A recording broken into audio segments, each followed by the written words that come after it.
ولله الحمد الله أكبر الله أكبر الله أكبر الله أكبر الله أكبر الله أكبر لا إله إلا الله والله أكبر الله أكبر ولله الحمد الله أكبر كبيرا والحمد لله كثيرا وسبحان الله بكرة وأصيلا لا إله إلا الله ولا نعبد إلا إياه مخلصين له الدين ولو كره الكافرون لا إله إلا الله وحده صدق وعده ونصر عبده وعز جنده وهزم الأحزاب وحده الله أكبر الله أكبر الله أكبر ولله الحمد الحمد لله الحمد لله الذي جعل الليل والنهار خلفة لمن أراد أن يذكر أو أراد شكورا وعباد الرحمن الذين يمشون على الأرض هونا وإذا خاطبهم الجاهلون قالوا سلاما والذين يبيتون ربهم سجدا وقياما والذين يقولون ربنا اصرف عنا عذاب جهنم إن عذابها كان غراما أشهد أن لا إله إلا الله وحده لا شريك له شهادة تنجينا بها من عذاب الدنيا ومن عذاب العقبى اللهم صل على سيدنا محمد الفاتح لما أغلق والخاتم لما سبق ناصر الحق بالحق والهادي إلى صراطك المستقيم وعلى آله حق قدر ومقدار عظيم الله أكبر الله أكبر ولله الحمد فيا عباد الله اتقوا الله حق تقاته ولا تموتن إلا وأنتم مسلمون الله أكبر الله أكبر الله أكبر. Jamaah hadirin hadirat yang dimuliakan Allah, dari atas mimbar yang mulia khatib berwasiat kepada diri sendiri khususnya dan kepada para jamaah umumnya, marilah dalam pertemuan ini kita jadikan momen untuk meningkatkan takwa kita kepada Allah Subhanahu wa taala. Seiring dengan bertambahnya umur kita, bertambahnya usia kita, siapnya bertambah takwa kita kepada Allah Subhanahu wa taala. Karena bekal yang paling utama untuk kita bawa menghadap Allah adalah takwa. Wa tazawwadu fa inna khairaz zadi taqwa wattaquni ya ulil albab. Allahu akbar, Allahu akbar, walillahil hamd. Tiada ungkapan yang paling mulia sebagai ungkapan rasa syukur kita kepada Allah Subhanahu wa taala. Sejak semalam ba'da maghrib dari berbagai pelosok baik di mushola maupun di masjid, di kampung-kampung, di kota-kota, semuanya bertakbir mengagungkan Allah Subhanahu wa taala. Allahu akbar, Allahu akbar, walillahil hamd. Jamaah hadirin yang dimuliakan oleh Allah Subhanahu wa taala, di berbagai negara di dunia, perayaan Idul Kurban atau Idul Adha atau Idul Hajj itu lebih meriah dibanding Idul Fitri. Sebab kenapa? Kalau Idul Fitri kita merayakan kemenangan kita melawan hawa nafsu, Idul Kurban melawan kemenangan kita karena kita memberikan tauhid yang kepada Allah Subhanahu wa taala. Maka dari itu Idul Kurban dinamakan Idul Tauhid, merayakan ketauhidan kita kepada Allah Subhanahu wa taala. Mengapa tauhid menjadi penting saudara yang Allah muliakan? Pertama, karena dengan tauhid kita akan selamat hidup di dunia maupun di akhirat. Kata baginda Rasulullah sallallahu alaihi wasallam, "Man kana akhiru kalamihi la ilaha illallah dakhala al-jannah." Barang siapa yang ketika meninggal dunia ada tauhid dalam hatinya, mengucapkan la ilaha illallah dakhala al-jannah. Kharaja minan nar man kana fi qalbihi dzarratun minat tauhid. Keluar dari api neraka orang yang dalam hatinya ada ketauhidan kepada Allah Subhanahu wa taala. Itu yang pertama. Yang kedua, jamaah yang dimuliakan oleh Allah Subhanahu wa taala. Karena mengapa tauhid menjadi penting? Karena fokus ujung dari hidup kita adalah menggapai ridha Allah Subhanahu wa taala. Wa ila rabbika muntaha. Jadikan Allah menjadi muara kita, bukan yang lain, saudara. Berharaplah kemuliaan kepada Allah, jangan berharap kemuliaan kepada yang lain. Kita lihat sendiri jamaah yang Allah muliakan. Banyak di antara kita yang meraih kemuliaan dengan jabatan, pensiun selesai mulianya. Banyak di antara kita yang mengharapkan kemuliaan dari harta, bangkrut hartanya, bangkrut usahanya, selesai kemuliaannya. Tapi kemuliaan kepada Allah Subhanahu wa taala, kemuliaan dari Allah Subhanahu wa taala tidak akan lekang oleh waktu. Al-Imam Ibnu Athaillah Asy-Syakandari pernah berkata, "Idza aradta bi idzin yafni falastasna'izanna bi idzin la yafni." Jika Anda mengharapkan kemuliaan yang abadi, Jangan mengharapkan kemuliaan dari sesuatu yang tidak abadi. Jangan mengharapkan kemuliaan selain kepada Allah Subhanahu wa ta'ala. Jemaah yang dimuliakan oleh Allah Subhanahu wa ta'ala, hari raya ini disebut juga hari raya Haji, Idul Haji, Idul Adha, Idul Kurban. Tapi ada istilah namanya Idul Tauhid. Kita merayakan adanya ketauhidan di hari ini. Sebab kenapa? Jemaah yang Allah muliakan, momen hari raya Idul Adha adalah peringatan kita, gembiranya kita, karena ada seorang figur manusia yang hidup kurang lebih 1663 sebelum Nabi Isa dilahirkan, yaitu Nabi Allah Ibrahim alaihissalam. Dalam kondisi nol peradaban, dalam kondisi tidak ada manusia, yang jarang sekali penduduk yang Allah muliakan. Beliau berusaha untuk menemukan yang namanya tauhid, ingin bertanya dalam hatinya, ini siapa yang menciptakan saya dan kemana arah hidup saya? Bagaimana alam ini diatur dan akan berakhir seperti apa alam ini? Beliau mencari sampai beliau bertanya kepada Bapa yang namanya Adam. Dalam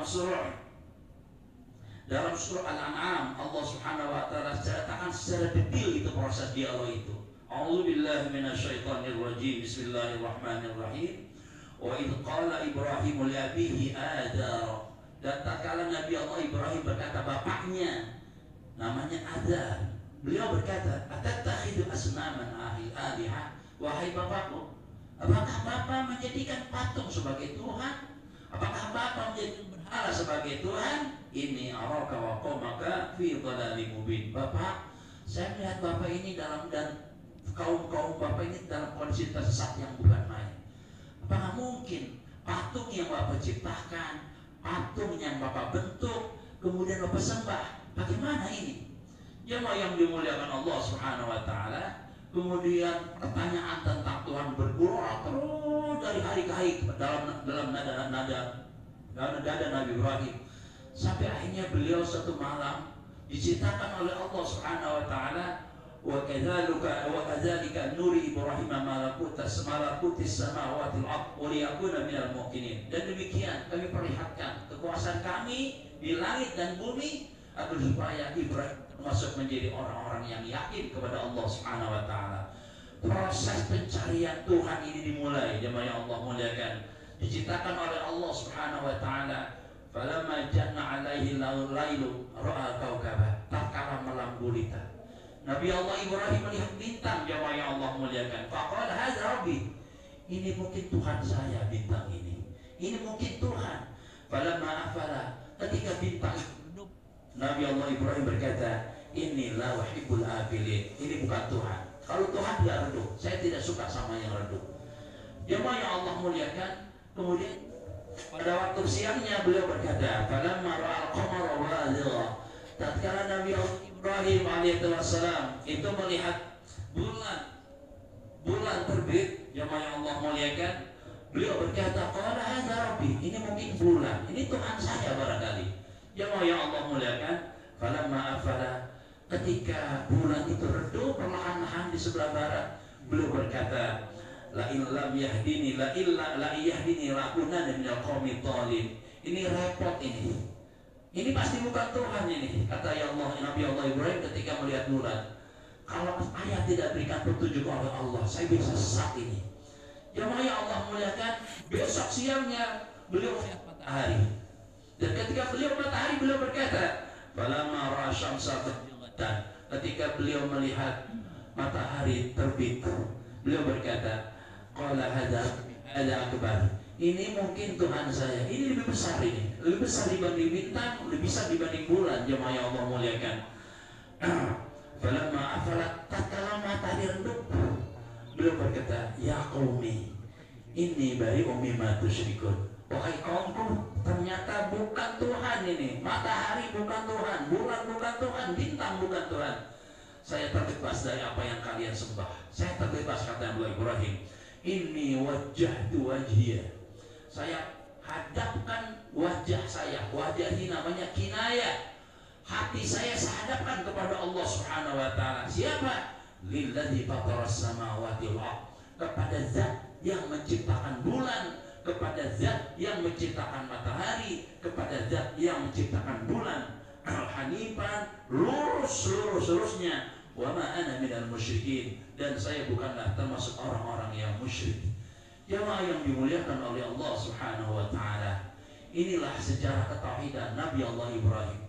Bayangkan saudara, zaman belum ada peradaban, orang sudah bertanya tentang Tuhan. Orang tenang bertanya tentang ketauhidan, jamaah yang Allah muliakan.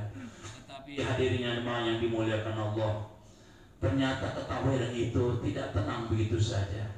Diuji seuji-ujinya oleh Allah Subhanahu wa taala. Ujian yang pertama, ketika Nabi Allah Ibrahim diceritakan dalam surah Al-Anbiya secara detail, menghancurkan patung-patung yang disembah oleh orang kaumnya pada saat itu. Orang bertanya, siapa yang menghancurkan patung ini? Siapa? Yuqalu ismu Ibrahim. Ada orang yang namanya Ibrahim yang menghancurkan patung-patung ini. Ibrahim dipanggil. Ketika ditanya, Ibrahim, apakah anda yang menghancurkan patung ini? Ini sesembahan saya, ini Tuhan kami. Apa kata Nabi Allah Ibrahim alaihissalam? Coba tanya patung yang paling besar.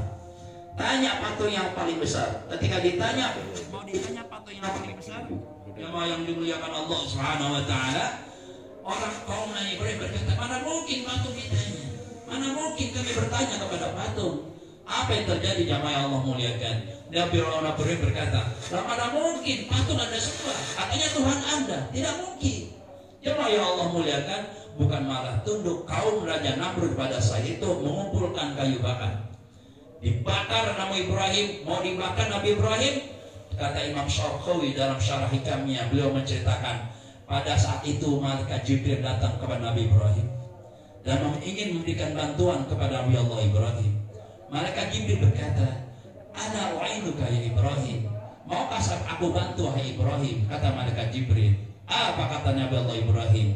In kana limika fala, kalau bantuan dari anda saya tidak mau, karena anda makhluk, saya makhluk. Anda malaikat, walaupun anda malaikat, tapi anda hukumnya makhluk, dan saya juga makhluk. Kemudian malaikat Jibril berkata lagi, fa in kana minallah fa kaifa, kalau seandainya bantuan dari Allah bagaimana? Nabi Ibrahim berkata, fa in kana minallah fa bala, kalau itu bantuan dari Allah, saya mau. Saya mau, karena levelnya beda. Saya makhluk, Allah Tuhan saya. Kalau bantuan dari Allah, saya mau. Fa bala. Akhirnya Nabi Allah, malaikat Jibril berkata, irfa yadaika, coba angkat tangan anda, berdoa kepada Tuhan anda.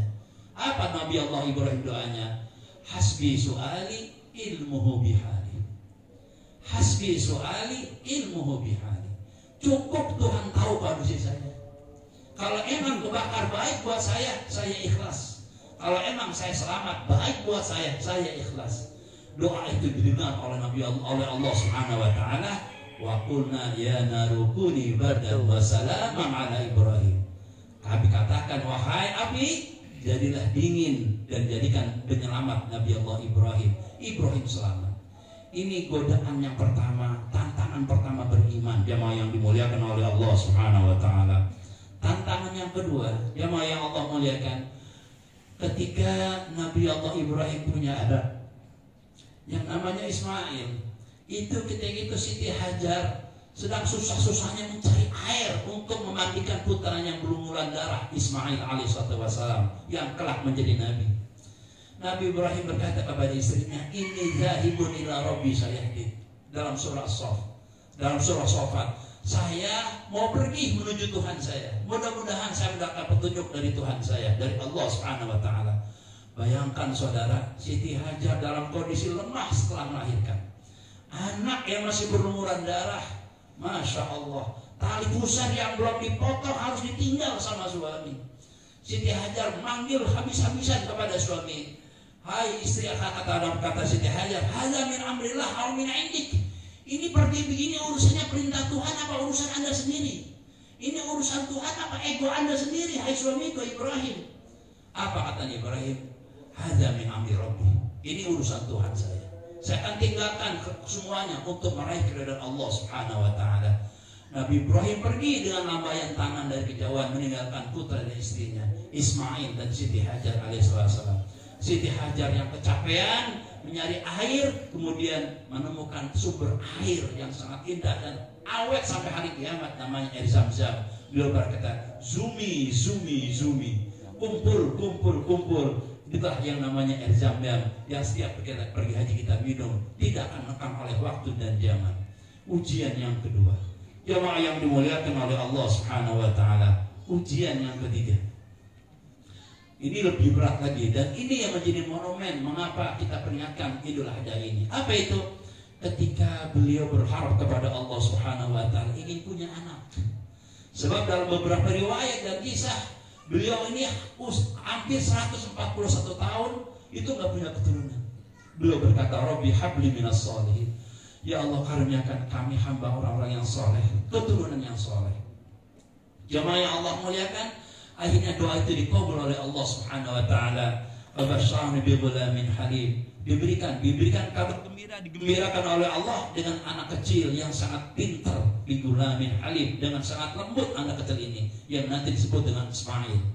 Jamaah yang dimuliakan Allah, tapi apa yang terjadi? Nabi Ibrahim bermimpi, falamma balagha ma'usyaya, ketika putranya semakin pintar, beliau berkata, qala, berkata kepada putranya Ismail, ya bunayya, wahai anak kesayanganku, ini arafil manami, saya bermimpi semalam, anni azbahuka, aku disuruh oleh Allah menyembelih engkau, wahai putraku. Fanzur madza tara, bagaimana menurut Anda? Bagaimana menurut engkau, wahai putraku? Jamaah yang Allah muliakan, ujian sangat berat ini. Punya anak yang dinanti-nantikan hampir bertahun-tahun, 141 tahun. Ternyata anak gede sedikit, anak enak dilihatnya, disuruh disembelih oleh Allah Subhanahu wa taala. Didialogkan antara seorang bapak yang nama Ibrahim dengan putranya Ismail.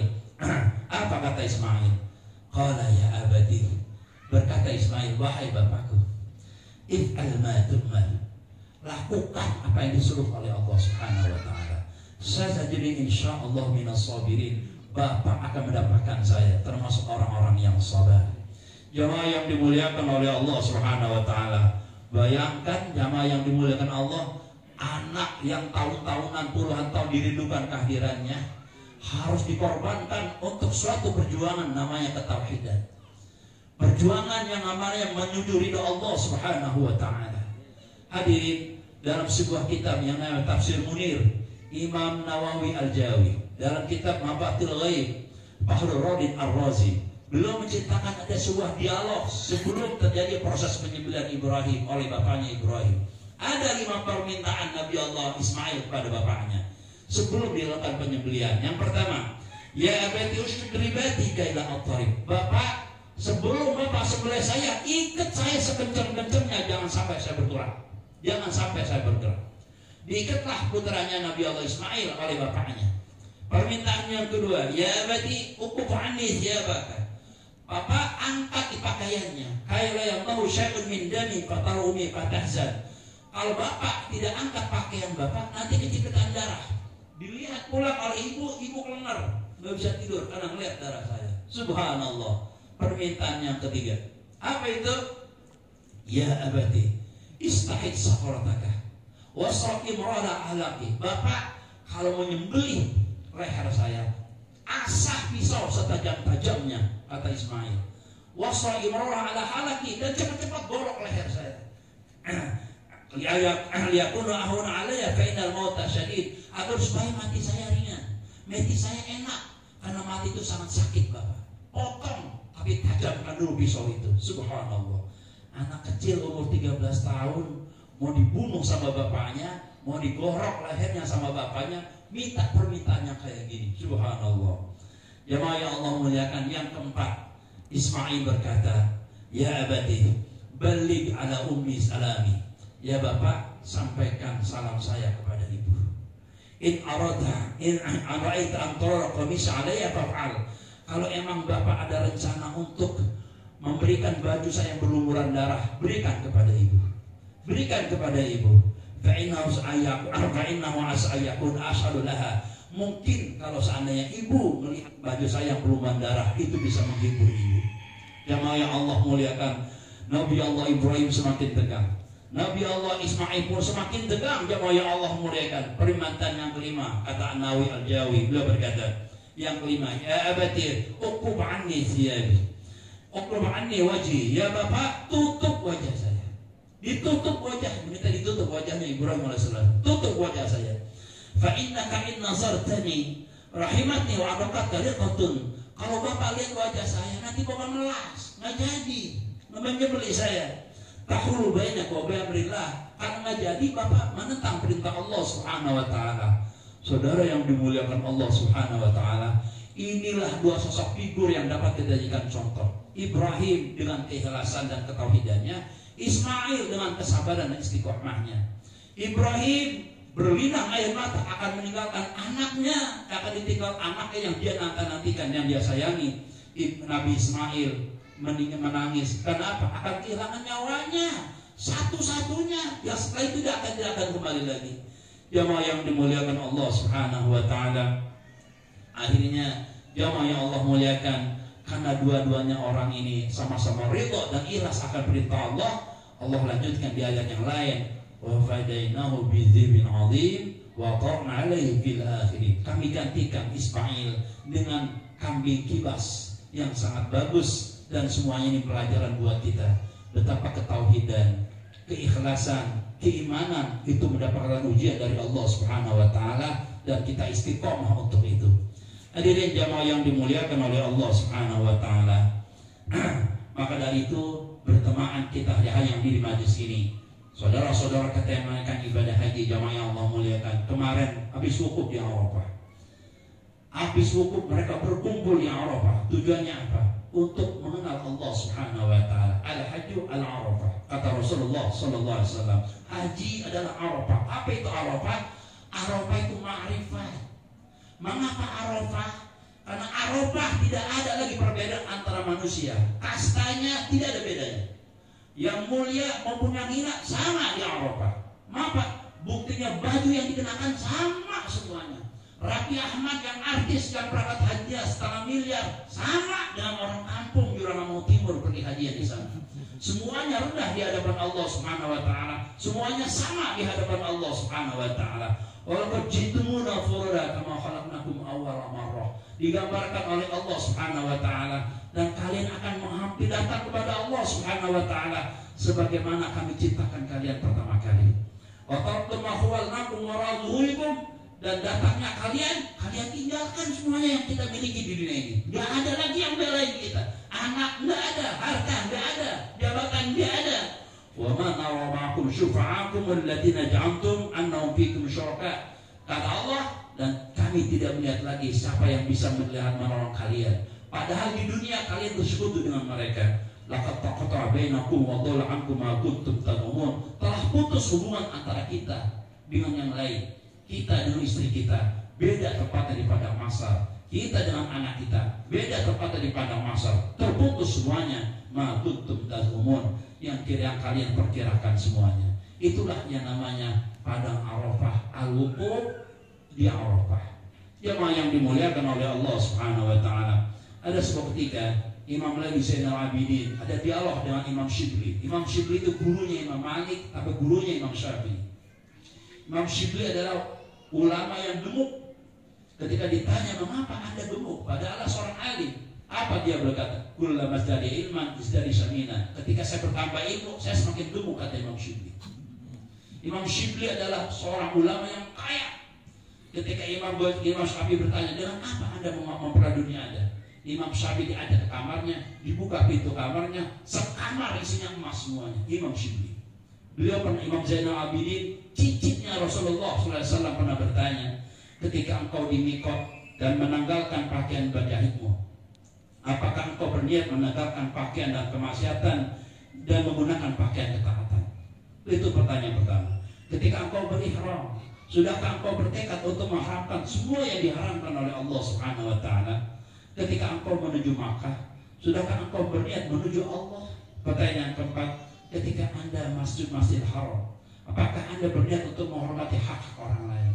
Pertanyaan kelima, ketika anda bersa'i, apakah engkau menuju Allah? Pertanyaan keenam, ketika engkau wukuf, Apakah engkau merasakan bahwa Allah mengetahui kejahatan yang engkau sembunyikan? Pertanyaan ketujuh, ketika engkau melihat jamarat, melempar jamarat, apakah engkau berlempar untuk melempari syaitan? Ketika engkau tawaf, apakah engkau merasakan ketaatan kepada sebagaimana para malaikat yang lebur mengelilingi Allah Subhanahu wa taala? 7 pertanyaan Imam Zainal Abidin ini dijawab oleh Imam Syibli. Belum sama sekali. Apa kata Imam Zainal Abidin? Beliau berkata, kalau begitu Anda belum ihram, Anda belum tawaf, Anda belum wukuf, Anda belum melempar jamarah. Karena haji mabrur itu upahnya cuma satu, surganya Allah Subhanahu wa taala. Al-hajjul mabrur laisa lahul jaza' illa jannah. Haji yang mabrur upahnya cuma surganya Allah Subhanahu wa taala. Makanya jamaah yang Allah muliakan, kita doakan saudara-saudara kita yang diundang oleh Allah melaksanakan haji. Allah mudahkan segala ibadahnya, pulang selamat, Allah jadikan mereka haji yang mabrur. Siapa itu haji yang mabrur? Rasulullah pernah tanya, ya Rasulullah malbir, apa itu mabrur? Apa itu mabrur ya Rasulullah? Kata Rasulullah ada 2, ibsa'us salam wa it'amul ji'an. Haji mabrur itu adalah orang yang ketika pulang haji lingkungan menjadi semakin baik dengan adanya dia. Yang pertama. Yang kedua, orang setelah pulang haji semakin dermawan kepada manusia yang lainnya. Itu yang haji yang mabrur. Jamaah yang dimuliakan oleh Allah Subhanahu wa taala, dalam rangka menauladani akhlaknya Nabi Allah Ibrahim dan Ismail, kita bagi yang mampu disunahkan oleh Allah untuk menyembelih kurban. Kenapa jamaah yang Allah muliakan? Karena dalam diri kita ada yang disebut unsur hewaniyah, unsur kebinatangan kita dalam diri kita. Dan korban sebagai simbol dari Allah ajarkan kepada kita agar nafsu hewaniyah itu hilang, jamaah yang Allah muliakan. Mana nafsu hewaniyah? Kita ingin dihormati, kita ingin berpuasa, kita ingin punya sebanyak-banyaknya, kita ingin punya semuanya. Itu nafsu hewaniyah. Simbol korban itu menyembelih itu semuanya. Kata baginda Rasulullah sallallahu alaihi wasallam, man kharaja min baiti ila sirayil udhiyati, kalau orang keluar dari rumahnya untuk membeli hewan kurban, karena khatwul khatwatin 10 hasanatin, setiap langkah dihitung oleh Allah 1000 kebaikan, 10 kebaikan. Wa ma anhu as-sayyi'atin, dan dihapus oleh Allah 10 kemungkaran dan keburukan. Wa rufi'anhu darajatin, diangkat 10 derajat oleh Allah Subhanahu wa taala. Wa idza takallama fi shira'iha, kalau orang nawar-menawar beli hewan korban, karena kalamu, maka ucapan yang keluar dari dadahnya tasbih pada Allah Subhanahu wa taala. Wa idza naqada thamanaha, kalau dia tunaikan, dia bayar itu harganya, karena lebih kelirhamin sarumiyati hasanatin, maka setiap rupiah yang dia keluarkan, setiap rupiah yang dia bayar itu 700 kebaikan dari Allah Subhanahu wa taala. Wa idza taraha fil ardi yuridu ibhaha, kalau dia ingin potong dia punya hewan, jamaah Allah muliakan, istaghfara kullu man mawdiha ila sama'i sabi'ah, beristighfar makhluk Allah dari langit yang ketujuh dengan hewan tersebut. Wa idza raqadamaha, kalau dia tekaskan dia punya darah hewan korban, karena bikulli qatin min nabiha ya malaikatun yastaghfiruhu ila yaumil qiyamah, setiap tekes dari itu Allah jadikan malaikat minta ampun buat dosa-dosanya. Mudah-mudahan Allah terima amal ibadah kita, Allah terima korban kita, karena hakikat yang diterima oleh Allah adalah takwa kita. La yanallahu luhumuha wala dimaha walakin yanalu taqwa minkum. Yang dilihat oleh Allah bukan hewan korbannya, bukan darahnya, bukan tulangnya, bukan dagingnya, tapi takwa kita kepada Allah Subhanahu wa taala. Hadirin jamaah yang dimuliakan Allah, mudah-mudahan Idul Kurban ini menambah takwa kita kepada Allah, menambah iman kita kepada Allah, seraya kita berdoa kepada Allah Subhanahu wa taala. Mudah-mudahan di tahun yang akan datang kitalah yang diundang oleh Allah Subhanahu wa taala. Kitalah yang akan tawaf di Baitullah. Kitalah yang insya Allah akan berwukuf di Masjid Arafah. Kitalah yang diundang oleh Allah melempar jamarat. Kitalah yang diundang oleh baginda Rasulullah untuk berziarah ke makamnya. Barakallahu li wa lakum fil Qur'anil Karim. Wa nafa'ani wa iyyakum bima fihi minal ayati wa dzikril hakim. Wa taqabbala minni wa minkum tilawatahu innahu samii'un 'aliim. Aqulu qawli hadza wa astaghfiru lakum wastaghfiruhu innahu ghafurur rahim.